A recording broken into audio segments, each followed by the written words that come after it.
waayaha adduunkan inkastoo wax tari lahaa ama yahay wareer oo dadsa waa wacaale ama sane warqaabe jeexeygii wacanow safar waa wahaano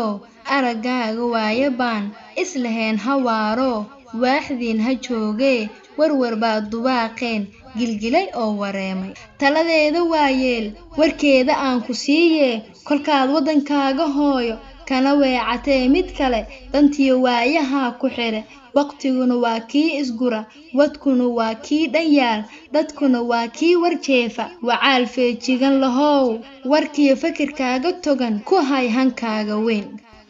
waranka kii wax jeexa waa wayda tii wax disha intuba wehel baa jiree walaxda maadee cajiiba haddii maankaa walfiyo wacanow kii ku oran wadaanta kii shushuwa wacdari shaxdii la dego ahow ka aan war qaadin gudo waajibkaa tacliin garo wixii wanaaga walaalkii adduunkow kaan weheshanayo dadka kii wax tarow adiga walaaciyo oo wehle ku dhigin